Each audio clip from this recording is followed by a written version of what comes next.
Hey YouTube, Dawson Ryder here with another Power Rangers theory video. And uh-oh guys, watch out. It's another Morphin Masters theory video, but it's specifically around one Morphin Master, the Green Morphin Master, and why she seems to be so prominent and important as of Dino Fury Season 1. This is being recorded after Dino Fury Season 1 finished the international airings, so there's a chance I could update this theory and information on Season 2 when we get more, but this is just some speculation because of all the Morphin Masters, she's had several prominent roles, and I find it to be interesting. So, as we know, the Morphin Masters in general have played a much more prominent role this season, a critical role, as we discover that they're the ones that empowered the Dino Fury Rangers originally.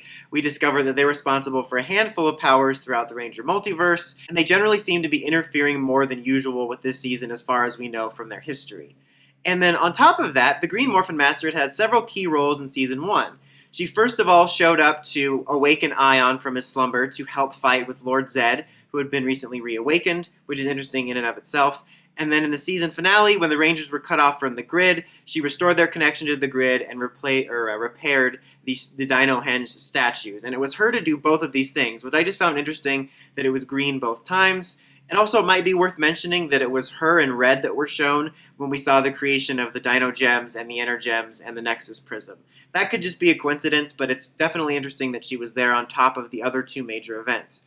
Now that begs the question, is there a reason why the Green Ranger, why the Green Emissary is the one to come out? You know, is it something to do with something in the story, or is it just merely a coincidence, or is it just because green, yeah, finish year 20 forever? Now, as of right now, I feel like there's not a whole lot to draw from the show that would give me good reason or good speculations, but I think there's a couple things to speculate on.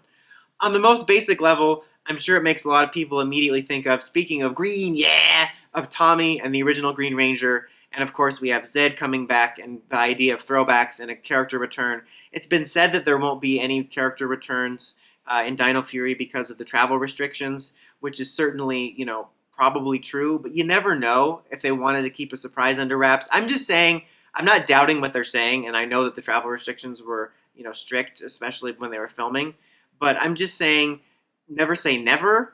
You know, they could, you know, somehow, if they wanted to, bring back Tommy and just in the Green Ranger suit and just do a voiceover, because I think that, you know, voice actors do things remotely for like Bob's Burgers and The Simpsons and stuff during the main stuff last year. So I don't know, but I'm just saying it makes you think of the Green Ranger. Maybe they would tie it somehow to that, to an MMPR comeback because of Zedd. Primarily, I was trying to think, okay, what's the connection other than Green Emissary, Green Ranger, Zedd, MMPR? That's the only thing I could think of. But then I remembered the green crystal that Zedd used to drain Tommy's powers in the original Mighty Morphin series. And that's obviously a connection between the color green guys, and that's really funny, just a theory video. Let's connect the color green to the Power Rangers theories. But then that made me think of the comics. Now, I doubt they would dive into comics lore, although the Morphin Masters are technically diving a little bit into that with their designs and stuff.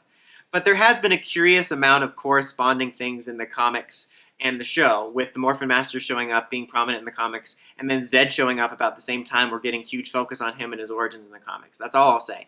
Again, I'm not saying this will happen. This is kind of more fun theorizing because I doubt they would tie it to comic lore. It's just meant to be fun, guys. I doubt they would do this because it would be very complicated. But in the comics, you had a different type of green crystal, the green Chaos Crystal, which is said to be able to tap into the grid itself. It's very involved in the Black Dragon storyline, and then Zedd gets his hands on it and uses it to create the comic version of the Dark Rangers. And it's much more prominent, much more tied to the grid. And it got me thinking, you know, what if that's the connection? What if they sort of tie that into Zedd's green crystal with something that could draw from the grid specifically, and that caused problems for the Morphin Masters? Maybe it somehow drew on the energy of the Green Morphin Master, or energy that she used. And with Zedd coming back, she knows that he once used this crystal and, you know, had green chaos energy at his disposal, or something to do with like the green spectrum of the morphing grid, and maybe that's why she's so involved. That's the only connection I could think of as of right now, based on the information we've been given, that maybe it has something to do with the fact that Zedd used this green crystal and she resonates with like the green part of the morphing grid or something like that. I know that sounds silly, but that's the only thing I could think of in regards to her wanting the Rangers to help fight Lord Zedd. Also worth noting, when they show Zedd's clips during the clip show element of the episode, they do show him using the green crystal to create the Dark Rangers. Coincidence? Perhaps to the untrained eye, And then I don't know if it would lead to a return, if they would lead it to, Tommy returning because of the Green Ranger energy. But I thought it was something interesting to think about. Like I said, as of right now, we don't have a ton of information, but that's all I could think of in regards to theories, is tying it to the Green Chaos Crystal and the Green Ranger. I'm interested to see in Season 2 if this means anything or if it's just merely a coincidence. Like, who knows? Maybe if the Morphin Masters are helping next year, it'll be Blue just showing up and it's just a coincidence. But I thought it was a fun idea to put some feelers out there. I want to know what you guys think about why it's the Green Morphin Master that's so important, and if you think that we're going to learn more in Season 2, or if it's all just a coincidence. Let me know in the comments. As always, until next time, like, comment, subscribe, and climb the steps, ring that bell. Do notifications for my videos. Dawson Ryder, signing out.